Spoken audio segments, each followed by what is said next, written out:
Hi everyone, welcome to the BVM website. Today we have one of Bob's new models that we're getting ready to introduce and roll out. So Bob, if you could tell us a little bit about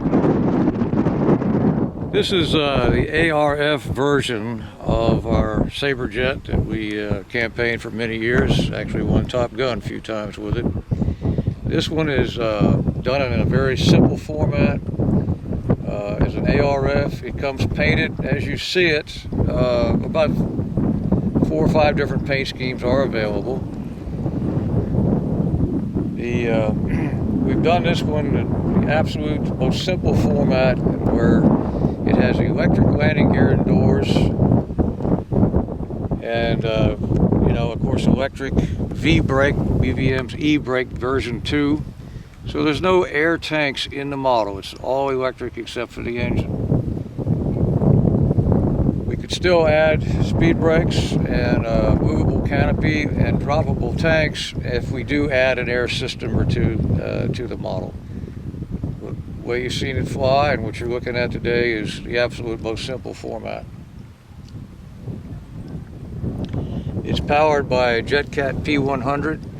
The airplane weighs 30 pounds. It's about 4 pounds lighter than the original airplane, the ones we competed with some years ago. And it flies exceptionally well, does everything you need to on a P100 engine.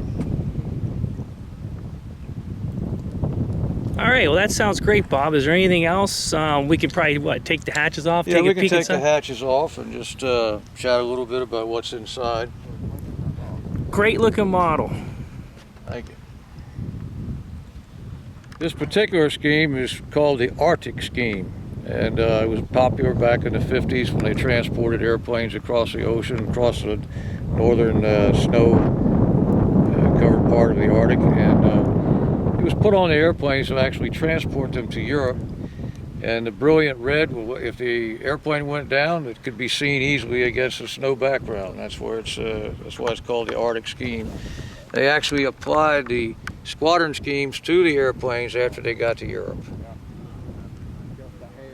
The wingtip tanks are a nice addition. I can remove one very easily, show you how it goes on and off. They can be made to drop. I just fly with them as they are. We use BVM easy hangers. Just a spring-loaded little device built into the pylons. The pylons are molded, the tanks are molded, but they're kind of still a kit form. You paint them as you like. So they kind of snap on and snap off real easy for transport. Real nice feature. I like that. Let me take some minutes. I got to get underneath it and put it on.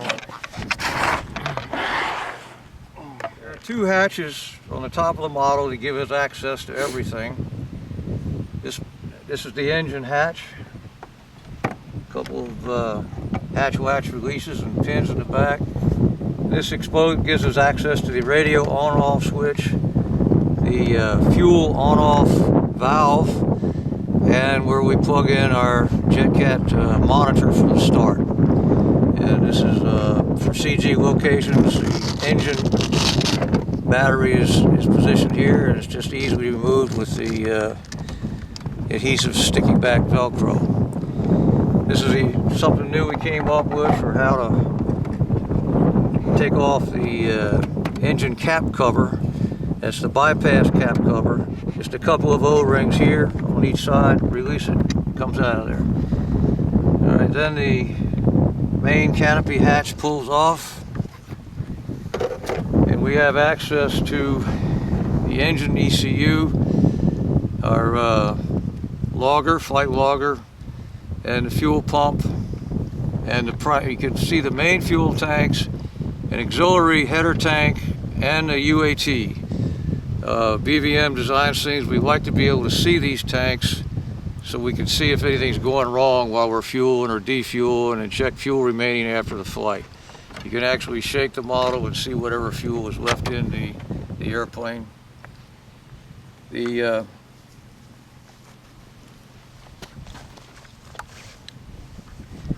cockpit, it's a scale cockpit.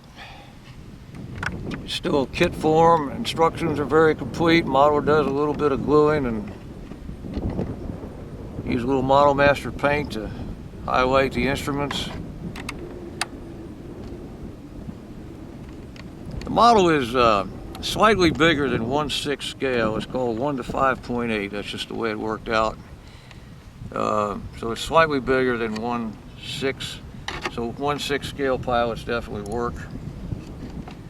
The whole cockpit comes out in one piece like that. Very nice. And now we have access to the batteries. We carry two 3000 Magnum ion batteries for the radio servos. They're easily accessible here. We can pull them out just by unleashing this Velcro strap, pull them out to charge them. We could still actually charge them in the model, but we like to take them out and be able to look at the balancers. The airplane, all the equipment for controlling the airplane, everything in the fuselage is on two removable sideboards. There's nothing mounted underneath the inlet. There's no complication down there that requires us to pull the engine or the inlet. Although if you do need to, you back the engine off and the inlet duct does come out. But on one board over here, we have our 8-ounce auxiliary header tank. We have the fuel filter, which is mounted vertically, of course. Our switch, which is extended with a wire all the way back here for convenience. And our receiver and the Cortex gyro. We're using the Spectrum 220, whatever they call it, receiver. And then on the other side of the model,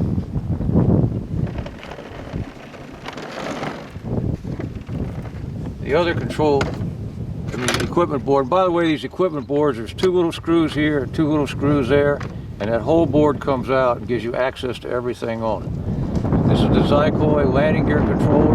It's an excellent product. It controls the gear doors and the landing gears.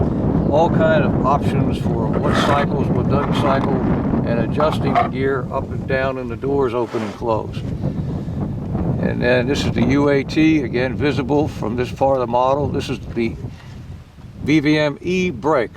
It's no air cylinder, no air cylinders in the model. It just uses a regular piston type of thing that is driven by a powerful servo that gives you total proportional brake without the need for an air tank. We have one of the remote receivers up here, and they're located throughout the model.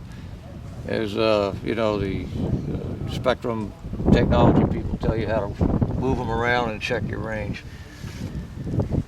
All right, well, Bob, great looking model. One more point here. Sure. The fuselage for transport does come apart, and all this is pre-done at the factory, but a screw here, and the same on the other side. You loosen those and the whole tail of the model comes off. Very nice feature. And that allows you to actually package and ship the model. This thing actually fits in something we call a jet case. All the control horns for the elevators and the rudder are internal. Nothing hanging outside of the airplane. The flap controls are internal, and the aileron controls are extremely hard to find. They're kind of flush. So it's a very clean, aerodynamically clean airplane without having to add a bunch of fairings.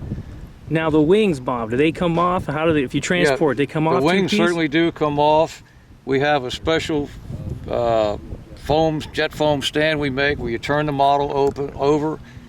Because the landing gear doors are electric, you just open them. You're not fighting any air system to open them.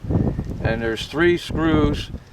There's one small screw here and 3 screws on the primary machined carbon fiber spar that holds the wing onto a primary, there's a tube here and another primary carbon fiber spar here that holds the wing. The new wings, tails, everything will fit the original airplanes, which had built up surfaces. We designed a newer version. We wanted to make sure, because you can't even get the balsa wood anymore to build the old wings, but we want to make sure that an older airplane could have one of these new wings retrofitted if needed. All right, Bob, is there anything else? I think that about wraps it up. You got a great looking model here. We're looking forward to seeing how she flies, get some video for you. And okay. I appreciate everyone from watching, and take care out there, and happy flying from the people at BVM. Thank you, sir.